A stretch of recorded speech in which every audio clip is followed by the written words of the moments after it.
Bonjour, bienvenue à Lumière du Monde, votre émission diocésaine télévisée. Allô Marie-Josée? Allô Jasmin.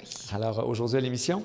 On vous parle de l'Association des Petites Franciscaines de Marie qui ont accueilli de nouveaux membres récemment. Alors, on vous partage un peu ce que c'est que cette association-là qui vise à promouvoir un peu leur spiritualité, à faire partager leur charisme à un plus grand nombre de personnes. On aime beaucoup vous parler de nouvelle évangélisation ici à Lumière du Monde, Oui. un peu partout en Église.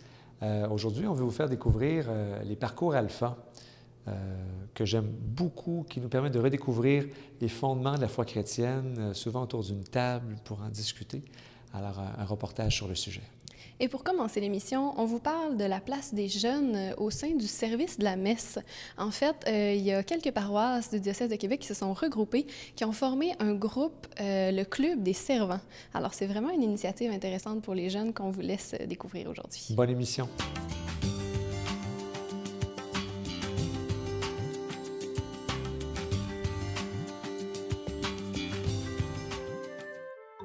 Le Club des servants de messe, c'est des jeunes comme nous qui ont décidé de s'impliquer dans ce club-là. Et là, de plus en plus de jeunes, à chaque année, s'embarquent. Et là, la pièce de théâtre est arrivée, donc on fait aussi la pièce de théâtre. Et on fait des activités à chaque année. En tout cas, ça grossit de plus en plus.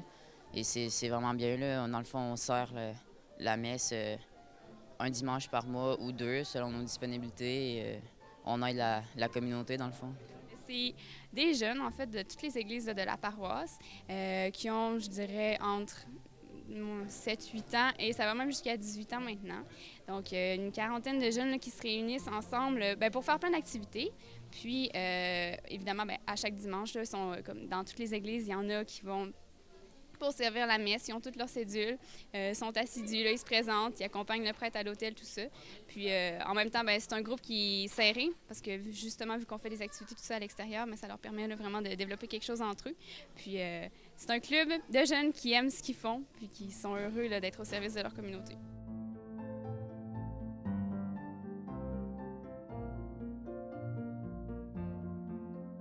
Ça fait à peu près 13 ans, la fondation du club.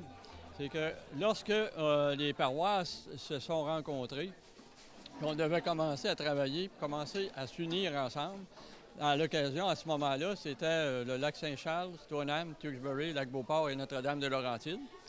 Bien là, on avait chacun notre groupe de servants. Et tous les automnes, on faisait une activité. Et à partir de là, on s'est rencontrés et on a décidé de former un groupe. De fil en aiguille, c'est les jeunes qui en sont venus à nous demander de faire plus de choses. Puis on s'est rendu compte que finalement, il y avait une bonne chimie entre eux. Puis Claude a eu l'idée de dire pourquoi, au lieu de dire qu'on est un regroupement de servants, on ne pourrait pas appeler ça un club, tout simplement. Là, on a aussi la paroisse Bienheureux Jean 23 avec qui on va fusionner. Donc ça aussi, c'est quelque chose un peu de nouveau. Là, on patine un peu, étant donné qu'on va avoir une église de plus dans notre nouvelle grande paroisse. Donc c'est encore là beaucoup plus de jeunes, quelque chose de plus gros, tout ça. Si on peut continuer d'étendre, c'est sûr qu'on va avoir besoin d'aide, là, mais... Donc, ce serait le fun, justement, de voir que ça fait des petits comme ça un petit peu partout, puis de voir que ça continue de se développer. On a des gens qui nous ont posé la question, on aimerait peut-être ça partir un groupe dans notre paroisse X, là, ailleurs. Donc, c'est sûr que nous, mais on aime ça, pouvoir partager l'expérience qu'on a accumulée au fil des ans, parce qu'au début... on était dans le néant, on est parti de rien, puis on a grandi. Puis je pense qu'on a accumulé une certaine expérience.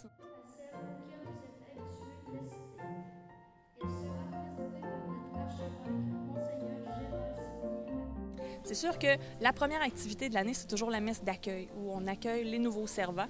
On est allé cueillir là, tout au cours de l'année précédente, souvent plus vers les mois de mai-juin. Donc, au mois de septembre, on a la messe d'accueil. Suite à ça, parfois, on a des activités à l'automne. Là, on a fait des parcours, par exemple dans le Vieux-Québec, là, les parcours des églises, ces choses-là. On est allé servir la messe à Sainte-Anne-de-Beaupré, des choses comme ça. Décembre, on commence les pratiques pour la fameuse pièce de théâtre du Vendredi Saint, qui est leur activité, ma foi, favorite et la plus populaire. Puis on pratique tous les vendredis, tout l'hiver, jusqu'au Vendredi Saint. Souvent, on a une activité aussi l'hiver, peut-être plus de récompenses pour remercier les jeunes là, de leur implication. On a comme principe, on a de l'aide de différents organismes. Et moi, j'ai toujours comme principe qu'on ne demande pas sans donner. Il faut apprendre à rendre. Et la façon de rendre pour nous, c'est comme dans le temps des fêtes, par exemple, la guignolée. On va aider un groupe à Lac-Saint-Charles, on fait du porte-à-porte pour la guignolée. Il y a la Saint-Vincent-de-Paul qui recueille des dons aussi à différentes épiceries. On s'implique là aussi. Au printemps passé, les Chevaliers de Colomb ont fait un souper. Ils nous demandent toujours, avez-vous des jeunes qui seraient disponibles pour venir nous aider à faire du service ou à faire le vestiaire? Donc, nous, on lance l'invitation aux jeunes. C'est toujours libre, puis on en a toujours qui répondent.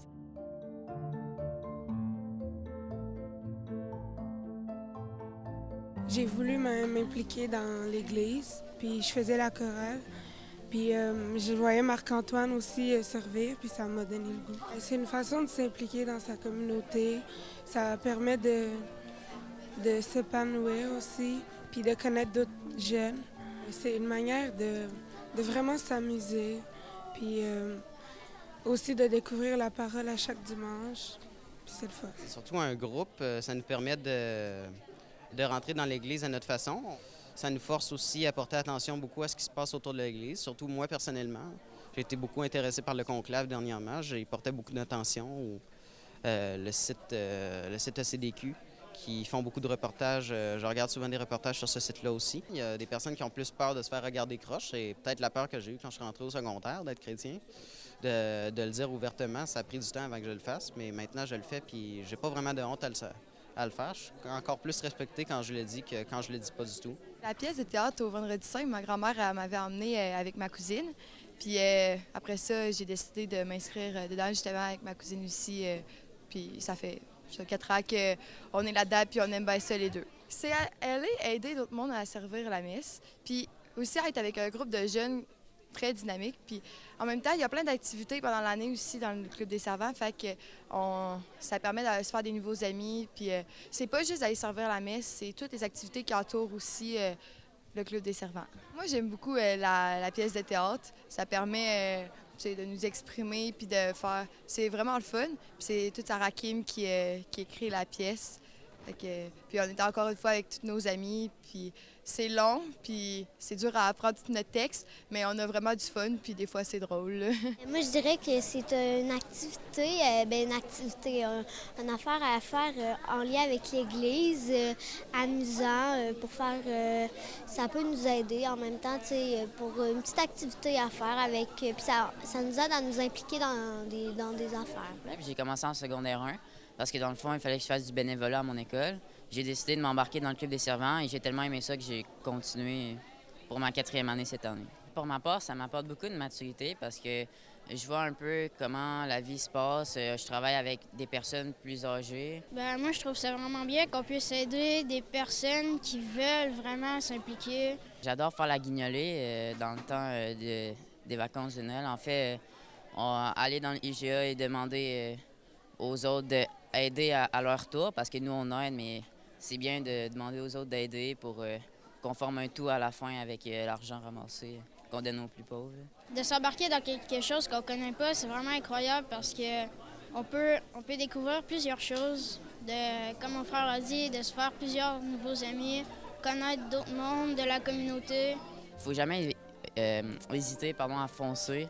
Et on ne sait jamais qu'est-ce que ça peut nous apporter. Là. Moi, ça m'a vraiment apporté, comme j'ai dit, plutôt beaucoup de maturité. Et c'est vraiment une belle expérience. En plus, on se fait des amis à travers le club et c'est vraiment une belle expérience à vivre.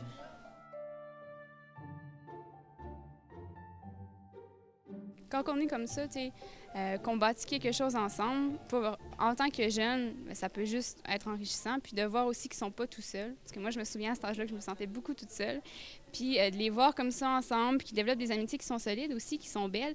Ils sont aussi dans un environnement où on véhicule les valeurs chrétiennes, tout ça. Puis on essaye, à travers tout ce qu'ils font, de leur enseigner un peu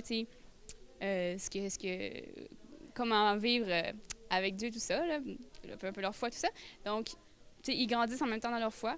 Je pense qu'eux, en fait, ça leur permet de grandir non seulement dans leur foi, mais je vois beaucoup d'améliorations, ça leur permet de grandir dans leur vie personnelle. Souvent, dans le club, on fait des activités qui amènent les jeunes à faire des lectures en avant, à aller se présenter devant les gens, à accueillir les gens à l'entrée de l'église. Puis ça leur donne comment je pourrais dire, peut-être un air d'aller. Ça leur permet de grandir, ça leur permet de s'exprimer devant le public, de combattre souvent une gêne qu'ils ont au départ. Puis, ils viennent ados, ils grandissent, tout ça, puis je me rends compte qu'ils continuent à faire des activités, puis ils continuent à s'impliquer dans leur communauté, puis ils sont de moins en moins gênés.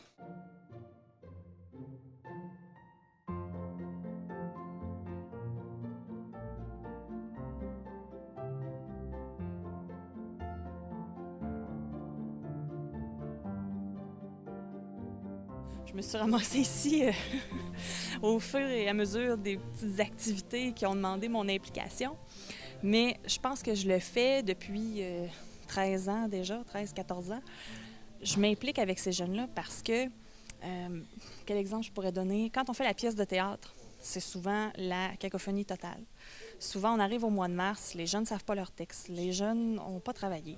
On sort d'une pratique le vendredi soir, j'arrive chez nous, il est 11 h, je suis dans ma douche, puis là, je me dis, il nous reste 3 pratiques, on n'y arrivera jamais, c'est impossible. Mais crime, ils finissent toujours par... Je sais pas qu'est-ce qu'ils font. Il y a quelque chose de magique là-dedans, je sais pas si c'est le Saint-Esprit qui descend puis qui leur donne cette espèce d'air d'aller-là, je sais pas du tout, mais ça finit toujours par prendre le bon chemin. Puis ils font toujours quelque chose d'extraordinaire. Puis une fois que tout ça est fait, qu'ils nous ont fait un spectacle incroyable, ou encore aujourd'hui, la messe, qui nous défilent ça puis qui font ça comme des pros, je me dis, crime, je fais pas ça pour rien. Puis quand je les vois partir, tout contents, puis fiers de l'implication puis du temps qu'ils ont donné, bien, je me dis, il y a une raison pour laquelle je me suis ramassée ici, là. Ça m'apporte beaucoup parce que, oui, on s'implique, on s'investit beaucoup, mais de voir aussi des jeunes, puis il y en a beaucoup, franchement, là, moi, j'en reviens jamais là, de voir à quel point, même à chaque année, on est capable d'avoir des nouveaux, mais des jeunes qui sont prêts à donner leur temps, des ados aussi, là, qui sont là avec nous, qui viennent, qui donnent souvent tout leur vendredi pour la pièce de théâtre, les dimanches comme ça, sont toujours là. Je trouve ça beau. On sent, même si nous, on est plus vieux, mais on sent en fait qu'on forme vraiment une communauté, puis qu'il y a encore des jeunes qui sont là avec nous, qui sont intéressés à bâtir quelque chose. Je trouve ça extraordinaire. Moi. Ce qu'on dit aux jeunes, vous avez une place dans l'Église. Souvent, les gens nous disent, les jeunes, ils font ci, les jeunes, c'est ça, puis bon. Nous, on pense que les jeunes, ils ont une place. Puis on se bat beaucoup pour ça. Puis on dit aux jeunes, en avant, dans le cœur, c'est votre place. Prenez-les. C'est à vous. Je pense que le rêve le plus cher, c'est que ça puisse continuer encore bien des années. Je pense que c'est important et je crois et j'ai la foi dans la relève avec ces jeunes-là. Tantôt, on va avoir besoin de relève. Et je vois de la bonne relève là-dedans.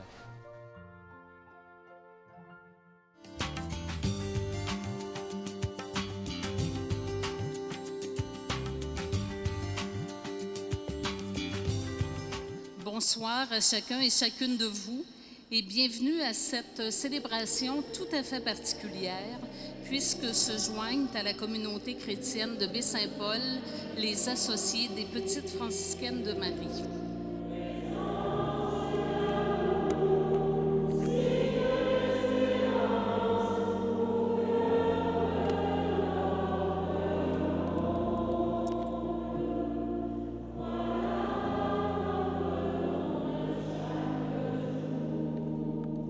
Pour la communauté, la perspective d'être associé, ce n'est pas que on veut que les associés continuent la communauté des Petites franciscaines de Marie, mais que les associés vivent dans leur milieu de vie le charisme de la communauté, bien sûr, mais aussi la spiritualité franciscaine avec ses valeurs et tout, dans leur milieu, enracinés dans leur terrain où ils sont, ils ont les 2 pieds.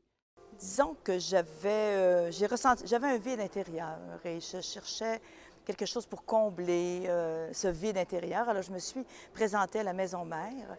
J'ai rencontré la supérieure générale du temps, sœur Madeleine Tremblay. Et le soir même, il y avait un groupe d'associés qui commençait. Il restait une place. Alors, elle m'a dit, si tu veux te joindre à nous. Alors, c'est comme ça que je suis devenue associée. C'était pour répondre vraiment à un appel. Pour moi, ça a toujours été une clientèle, des personnes qui étaient chaleureuses, qui étaient aimables, qui étaient généreuses, puis qui donnaient de leur temps, puis sans compter. Puis moi, en fin de compte, dans les Chevaliers de Colomb. Puis ça correspond la spiritualité de Saint-François puis la vocation des petites franciscaines, ça correspond à ce que j'ai à l'intérieur de moi. J'ai besoin de donner, j'ai besoin d'aller vers les autres, j'ai besoin d'aller vers les pauvres, de faire du bénévolat. J'en ai fait Vision d'espoir avec les gens qui ont le besoin. Pour moi, ça répondait véritablement à un besoin. Depuis qu'on est associés, c'est sûr qu'il me semble qu'on prie plus d'abord, premièrement, mais on est plus proche des gens qu'on rencontre. Sans catégorie, tu sais. On ne catégorise plus les gens, tu sais. La porte est toujours ouverte pour qui que ce soit. Quand j'ai demandé à devenir associée, je me sentais seule. Je me sentais abandonnée. Puis là, j'ai retrouvé chez les petites franciscaines de Marie cette chaleur, cette force pour continuer avec Dieu dans ma vie.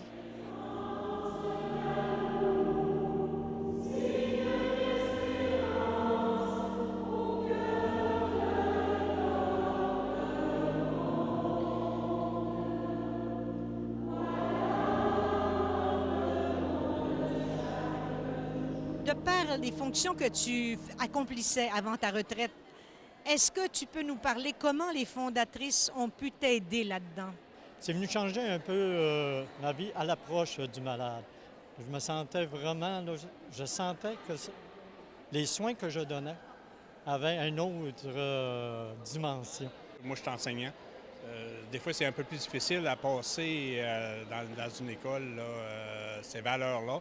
Mais on réussit, puis je pense que les fondatrices sont en arrière de nous autres pour nous stimuler là-dedans. Moi, en connaissant les fondatrices, il y a une phrase dans le livre des franciscaines de Sœur Michel Garceau, malheureusement décédée, qui avait dit, vous vous rappelez, il était dans la petite maison de misère aux États-Unis, et il y a une phrase qui disait « Je pense que c'est au moment où on a eu le plus de misère qu'on était le plus heureuse, parce qu'ensemble dans la prière. » Comment vis-tu l'expérience d'être à ton tour formatrice des nouveaux associés? Bien, vous savez, on a tellement reçu des petites franciscaines de Marie de votre part. On a été tellement bien accueillis que pour moi, c'était... il fallait que je redonne. Il fallait que à mon tour, je puisse faire bénéficier d'autres personnes intéressées à devenir associées, à suivre la formation. Et puis c'est tellement une belle histoire, l'histoire de François, l'histoire des fondatrices. À chaque fois, pour moi, c'est une redécouverte.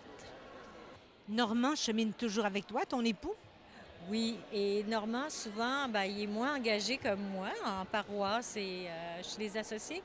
Mais souvent, je lui dis toujours, minimise pas ton apport parce que c'est grâce à toi que moi, je peux avoir cette action bénévole en dehors parce qu'il m'aide énormément. Merci beaucoup, chers amis, d'être là. C'est une très belle surprise pour moi de venir fêter avec vous autres, justement, à l'occasion de ces nouveaux associés à la communauté des petites franciscaines de Marie.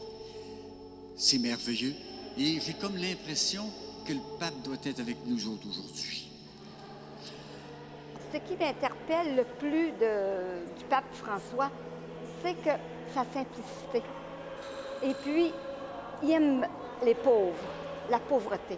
Alors que quand on connaît François, c'était un mendiant, c'était un saint homme pauvre, il aimait beaucoup les mendiants, il s'est fait lui-même mendiant. Donc, le pape François, il y a des traits qui le rapprochent de François.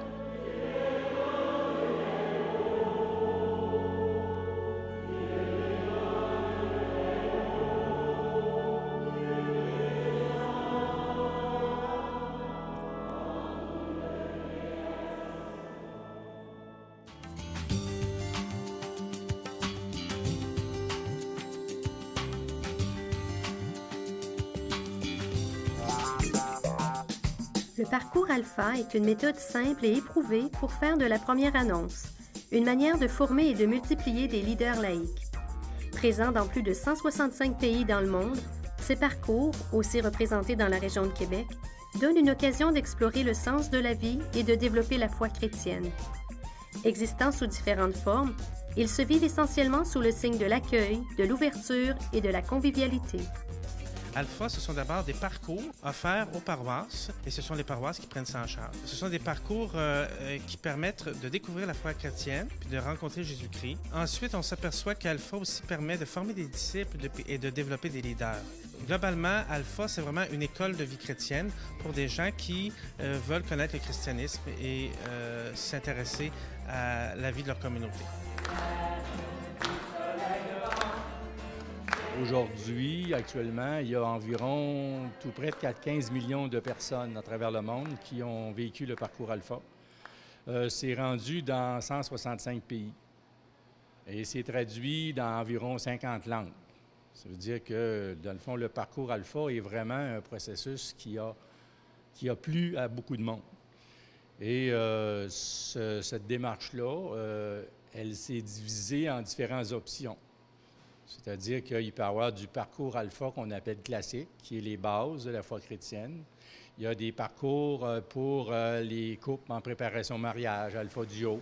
Des cours pour les couples, il y en a pour les militaires, pour les Alpha Campus, Alpha dans les prisons.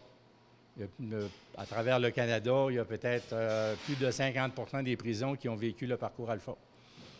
Et Alpha pour les jeunes.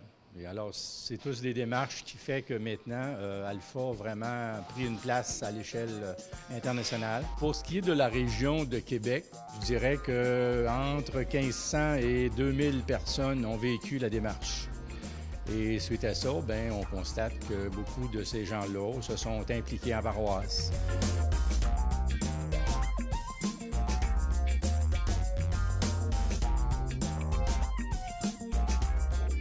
Dans le cadre de l'année de la foi, Alpha veut être un outil de nouvelle évangélisation.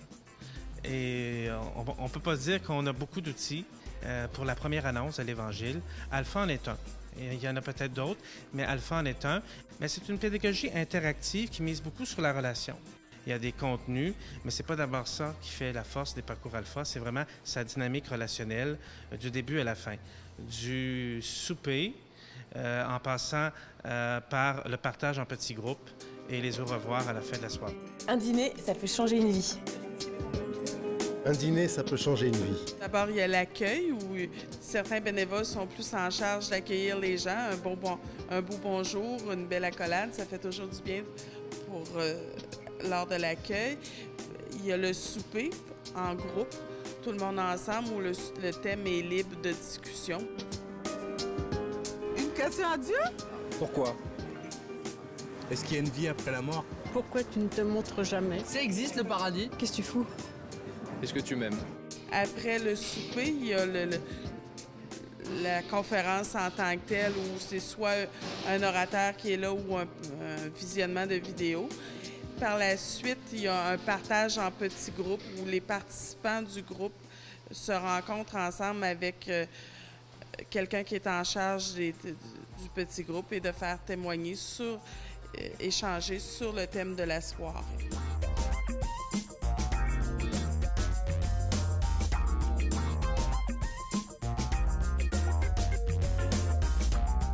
Donc, le souci d'Alpha, c'est d'expliquer la foi chrétienne de manière pratique, de façon à ce que les gens puissent ensuite retourner chez eux puis mettre ça en pratique dans leur vie quotidienne. Donc, les groupes ou les paroisses qui veulent démarrer un parcours Alpha, nous, on sera disponibles pour les aider, pour les soutenir dans le démarrage d'un parcours.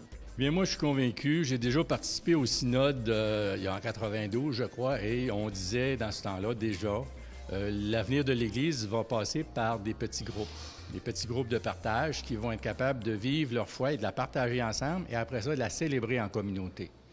Alors pour moi, le parcours Alpha, dans ce sens-là, est un outil très bien approprié à ça pour permettre d'abord de créer ces petits groupes et après ça, de leur permettre de continuer comme bénévoles ou autres pour que justement, ils vivent là, ce cheminement de foi et leur permettre de dynamiser nos communautés chrétiennes. Je dirais Alpha fait partie des inspirations que l'Esprit a suscitées pour participer à la redécouverte de l'Évangile et puis à la fondation de communautés chrétiennes plus évangéliques, parce que déjà dans des milieux, ça a été expérimenté, et dans les différents milieux où ça a été expérimenté, ça a porté un fruit de communion plus grand, puis un désir de participer à la mission du Seigneur, de bâtir le royaume.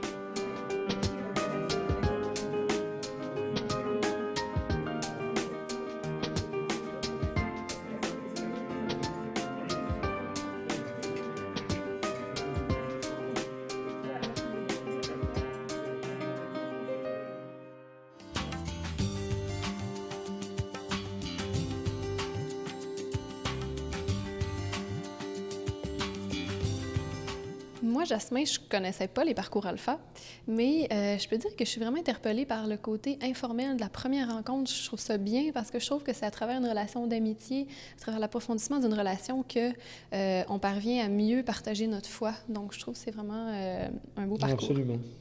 Alors, la semaine prochaine à l'émission. On vous parle du 8 décembre, la fête de l'Immaculée Conception, qui est notre fête patronale ici au diocèse de Québec, mais également c'est un dogme de l'Église catholique qui est souvent méconnu. Alors, on vous instruit un peu sur la question avec un reportage de Valérie Carrier. On parle des 20 ans de la clarté de Dieu et de l'art sacré. Et également, on vous présentera la catéchèse Notre-Dame de Vie pour les enfants. Donc, à la semaine prochaine. À bientôt.